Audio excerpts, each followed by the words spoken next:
Good afternoon. It is my honor to welcome Foreign Minister Kang to Washington. It is important to meet with such a critical ally so early in my time as Secretary at this incredibly critical time as well. Our alliance with the Republic of Korea was forged in the crucible of war 65 years ago. Tens of thousands of Koreans and Americans sacrificed their lives in the pursuit of freedom for South Korea. In the years since, the citizens of South Korea took the hard-earned freedom and transformed their war-shattered country into an economic wonder. The Republic of Korea is now the 11th largest economy in the globe, the 6th largest trading partner of the United States, and a key force multiplier for U.S. leadership in the world. The U.S. Republic of Korea alliance has been fortified by the trials of history and is unequivocally now stronger than ever. Over 28,500 men and women of the United States Forces Korea serve as the forward-deployed face of the ironclad U.S. commitment to the security of the Republic of Korea, its people, and indeed to the entire region. The prospect of peace and security in the Korean Peninsula and across the Asia-Pacific region is why we have stood shoulder to shoulder for more than 6 decades. Just yesterday, I returned from Pyongyang, where I had productive discussions with Chairman Kim Jong-un in preparation for President Trump's summit with him. It was an honor as one of my first actions as Secretary of State to negotiate the safe return of 3 U.S. citizens and bring them home to freedom. We wish these Americans and their families the best as they reconnect after a very difficult time apart. On behalf of the American people, we say welcome home. The release of these 3 citizens helped set the conditions for a successful meeting between President Trump and Chairman Kim. We look forward to our continued preparations with the DPRK to make the summit in Singapore on June 12th a true success for the American and Korean people and for the world. I congratulate South Korea and North Korea on their historic meeting last month. The United States is encouraged by President Moon and Chairman Kim's stated goal of complete denuclearization in the Panmunjom Declaration. Today, Foreign Minister Kang and I discussed the summit, my trip to North Korea, and the bold step President Trump is about to take when he meets with Chairman Kim. We would not be where we are today without the close and coordinated leadership of Presidents Trump and Moon. The United States and the Republic of Korea remain committed to achieving the permanent, verifiable, and irreversible denuclearization of the Korean Peninsula. If Chairman Kim chooses the right path, there is a future brimming with peace and prosperity for the North Korean people. America's track record of support for the Korean people is second to none. If North Korea takes bold action to quickly denuclearize, the United States is prepared to work with North Korea to achieve prosperity on the par with our South Korean friends. The United States looks forward to continued close cooperation with our South Korean allies on this issue and many others. Foreign Minister, thank you for being with me today. It was a pleasure to work with you. Thank you very much, Mr. Secretary, for the very warm welcome. Let me reiterate my congratulations on your becoming the top diplomat of the United States at this historic moment. Secretary Pompeo, you have already been at the center of our joint efforts on North Korea, and I very much look forward to working closely with you. We spoke on April 28th, right after the momentous Inter-Korean Summit, and today we met just after Secretary Pompeo's return from Pyongyang. During our meeting, I congratulated him and President Trump for the successful release of the 3 U.S. citizens, all Korean Americans, from North Korea. This is a promising signal for the upcoming summit between Presidents Trump and Chairman Kim. Over the past weeks, both Korea and the United States have been engaged in intensive diplomatic efforts regarding North Korea, and we briefed each other on the latest endeavors, including Secretary Pompeo's visit to Pyongyang and the Korea-Japan-China Trilateral Summit in Tokyo, which adopted a special statement welcoming the outcome of the South-North Korean Summit and expressing the strong hopes for the success of the upcoming U.S.-North Korea Summit. In this context, Secretary Pompeo and I discussed preparations for the summit meeting between President Trump and Chairman Kim in Singapore on June 12th. We agreed that the summit would be a historic opportunity for resolving the North Korean nuclear issue and securing enduring peace on the Korean Peninsula. We reaffirmed that our goal is to achieve the complete, verifiable, and irreversible denuclearization on the Korean Peninsula. In this regard, Secretary Pompeo and I agreed that next few weeks will be critical, requiring airtight coordination between our two countries. As announced, President Moon will visit Washington, D.C. soon to meet with President Trump. The close communication and trust between Presidents Trump and Moon have been the driving force that has brought us to this point of breakthrough for the denuclearization and peace on the Korean Peninsula. So their meeting on the 22nd will be instrumental in preparing for a successful U.S.-North Korea summit. Secretary Pompeo and I all reaffirmed that the ROK-U.S. alliance, which celebrates its 65th anniversary this year, has long served as the linchpin for peace and stability on the Korean Peninsula and in the region. We also reaffirmed that for the last 65 years, the USFK, the United States Forces in Korea, has played a crucial role for deterrence and peace and stability of the region. And we would like to emphasize again that the U.S. military presence in Korea is a matter for the ROK-U.S. alliance first and foremost. After today's meeting, I am even more confident that our alliance is as robust as ever, and that there is no daylight in our cooperation on the denuclearization and peace on the Korean Peninsula.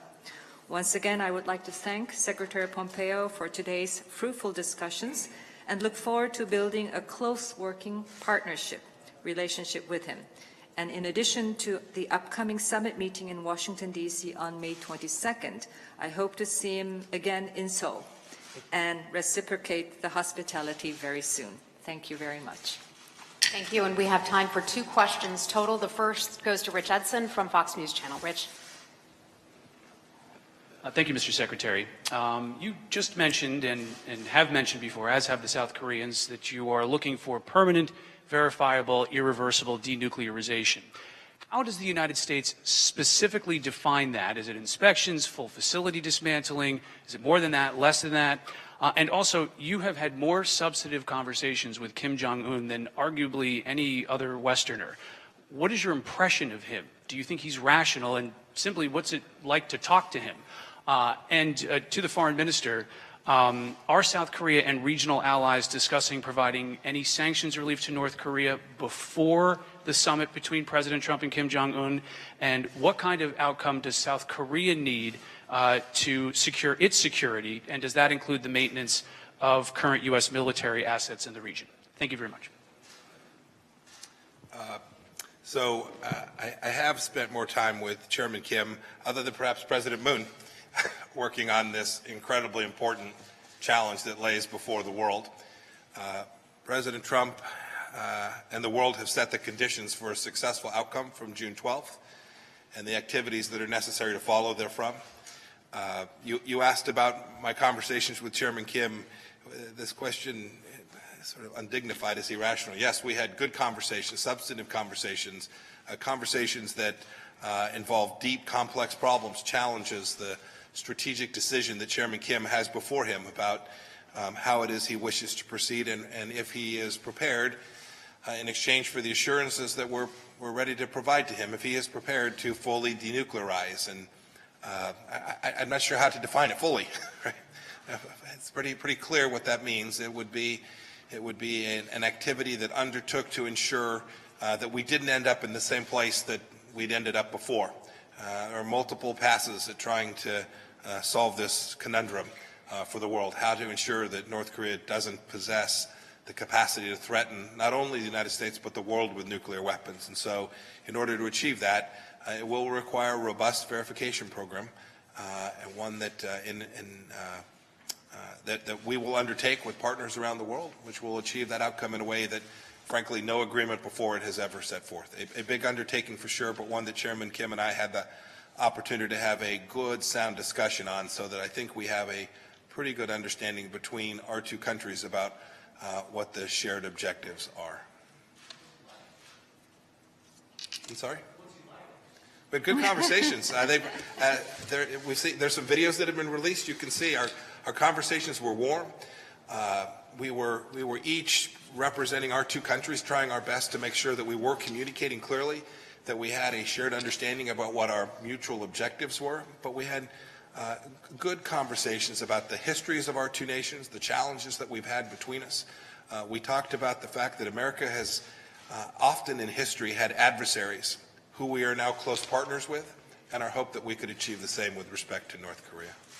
Thank you, Rich. Our next question goes to Yonhap News Agency. Could I just pardon me. answer that question? Yes. I think your question about sanctions relief, I think we're very clear that the sanctions remain in place until and unless we see visible, meaningful action taken by North Korea on the denuclearization track. The North Korean leader has committed to denuclearization and formally so through the Panmunjom Declaration. We very much hope to see further steps, more concrete steps towards denuclearization being produced at the U.S.-North Korea summit. So we're not talking about sanctions relief at this point. Your question about what are we looking in terms of for our own security, we are confident of our security through the Korea-U.S. joint security stance, which is why we say the issue of the alliance, any issue of the alliance, including the troop presence in our country, is a matter for our two allies to discuss and not to be put on the table with North Korea. Okay. And our next question goes to Yonhap, to Mr. Lee Song-woo. Hello, secretaries. So I have two questions for each of you. So we only first, have time for one, please. Oh, yeah. Thank you. But one for her. Yes, one. Okay. So one for our Minister Kang. Can I say in Korean? Sure. Sure. Recently, there was a talk that possibly USFK can be reduced. Was it discussed in your bilateral talks today? And when President Moon visits Washington, D.C., before the Pyongyang and Washington, D.C. talks, what kind of coordination did you make in the run-up to this upcoming discussion between Pyongyang and Washington, D.C.? At Pyongyang and met Kim Jong-un, and our historic summit between President Trump and Kim is fully set up. And however, the key issue is dismantling North Korea's WMD. And I guess there's quite a big gap between U.S. and North standpoint. So did you actually discuss the issue with Kim, and have you two narrowed the differences, and do you think he's willing to give up his WMD? Thank you. 한국말로 말씀드리겠습니다. 주한 논의는 전혀 없었습니다. So there was no talk about reducing USFK at all. If there was any talk about USFK, it was only about how solid our alliance is, and any issue, any discussion about USFK or alliance should be discussed as such between our two nations which are in alliance, and not in North Korea and US talks, which was confirmed by Secretary Pompeo. And May 22nd is the day when U.S. President, the South Korean President will meet again. And along the way, President Trump and President Moon had a close relationship and trust with each other, and it played a key role. So in the run-up to the North Korea and the U.S. summit, discussion between the two leaders will play a key role in preparing and setting the tone for the talks. So we are making our best effort to best prepare for this summit. Your question was about were details discussed. We had quite a conversation about it. I'm not going to share that here. We're not going to negotiate the details of the agreement in this setting. We'll do it in conversations between our leaders and our working teams that are hard at preparing for the summit. I am confident that we have a shared understanding of the outcome that the leaders want. Certainly President Trump and Chairman Kim, but I think President Moon as well. I think we have a shared vision for what we hope when this process is completed, the Korean Peninsula looks like. I think we have a good understanding, and I think there is complete agreement about what the ultimate objectives are. We began to work through the modalities, how we would achieve that, but I'll leave conversations about that to another time. So thank you for your question. Thank you, everyone. Have a great afternoon.